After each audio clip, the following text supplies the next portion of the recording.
The you in your head is just a voice, not a person. Have you ever noticed there's a voice in your head that never, ever stops talking? It narrates your life, second guesses your every move, and loves to replay your greatest cringe moments on a loop. But what if I told you that voice isn't actually you? What if the real you has been drowned out by this relentless, critical narrator that you've mistaken for your own identity? Stick with me, because we're about to unmask that voice and awaken the calm, powerful self that's been silent for way too long. Section 1. The problem. The imposter in your head. There's a constant companion that lives inside most of our minds. It's the voice that chimes in with a disappointed ugh when you look in the mirror. It's the voice that insists you totally blew it after a job interview. And it's definitely the voice that, at 3 a.m., decides it's the perfect time to remind you of that embarrassing thing you did 10 years ago. We call this the inner critic, the ego, or just that nagging inner voice. But here's the real problem. We don't hear it as a voice. We believe it is us. We mistake its running commentary for truth, its judgments for reality, and its fears for our own. This stream of thought is really just a collection of old programming, fears and beliefs we've picked up from childhood, society, and past experiences. Some psychological theories suggest it's linked to an ancient survival mechanism, one that evolved to keep us safe by constantly scanning for threats. The issue is, in the modern world, that mechanism is often stuck in overdrive. The critic's job is to keep you in your comfort zone by convincing you you're not good enough to leave it. It whispers that you're not smart enough for the promotion, not interesting enough for that relationship, or not brave enough to start your own business. And the most dangerous part? We listen. We believe this anxious, judgmental voice is the core of who we are. In fact, research shows that high levels of self-criticism often lead to behaviors that damage our social relationships. For instance, we might hide our true selves or suppress positive emotions to avoid rejection. But here's a thought that can change everything. If you can hear the voice, if you are aware of the commentary, then by definition, you cannot be the voice. You are the one who is listening, and that single realization is the key to getting free. Section 2. The agitation, why you're stuck in the loop. So if it's just a voice, why does it feel so powerful? Why is it so hard to ignore? Let me tell you a story. A few years ago, I was offered an opportunity to lead a big project, something I'd always dreamed of. The moment the offer landed, my gut feeling was pure excitement. But almost immediately, the critic chimed in. "You're not ready for this," it hissed. "You don't have enough experience. You're going to let everyone down, and they'll finally see you're a total fraud." The voice was so loud, so convincing, and so full of fear that I bought into it completely. It used my past mistakes as evidence. It felt logical. So I turned the opportunity down. For months afterward, I was swamped with regret, feeling stuck and small. My inner critic had successfully protected me from potential failure, but in doing so, it also shielded me from growth, joy, and a life-changing experience. This is the cycle so many of us are trapped in. What's worse, the common advice we get is often useless. Just think positive, they say. But that's like trying to slap a coat of paint over a patch of rust. The corrosion is still there, and a thin layer of forced positivity isn't a real fix. Trying to argue with the voice is also a losing battle. It knows all your weak spots because it's been studying you its entire life. It will win every time. This is why we feel so hopeless when these methods don't work. The problem isn't the voice itself. it's our relationship to it. We've been trying to fight a ghost that we should have just been walking right through. What's the most common thing your inner critic tells you? Share it in the comments below. You'll be shocked at how many people are hearing the exact same lines. It's incredibly powerful to realize you're not the only one. And hey, for the 50 to 70% of people who don't have a frequent inner monologue, tell us what that's like. Section 3. The solution: awakening the calm observer.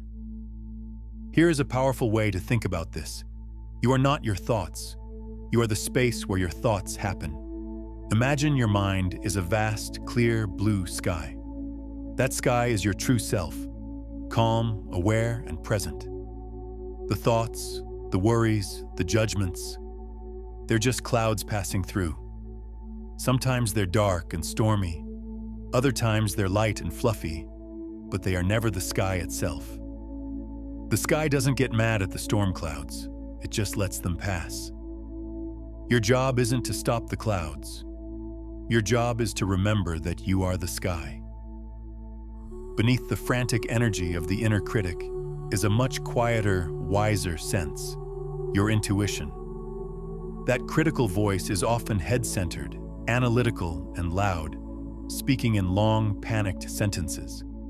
Your intuition, on the other hand, often feels body-centered. It's a gut feeling, a sense of calm knowing. It's usually brief and direct, delivering a simple yes or no, a gentle nudge, or a feeling of peace without a long-winded explanation. So how do we quiet the chatter and start listening to our intuition? Here are 3 power moves you can start practicing today. Power move number 1: awareness and labeling. First, just notice the voice without judging it. When you hear that critical commentary, don't fight it. Just acknowledge it's there. A powerful technique from a method called acceptance and commitment therapy, ACT, is known as cognitive diffusion. Instead of thinking, "I'm not good enough," you reframe it by saying, "I'm having the thought that I'm not good enough." This tiny shift in language creates space between you and the thought. To take it a step further, give your inner critic a name. Something a little ridiculous works best. Call it Grumpy Greg or Anxious Annie. When it pipes up, you can say, "Ah, Anxious Annie is back with her hot takes." By naming it, you externalize it. It's no longer your core identity. It's just a familiar, predictable character that shows up now and then. This isn't about mocking it. It's about recognizing it's a part of you, but not the entirety of you. Power move number 2: detachment through questioning.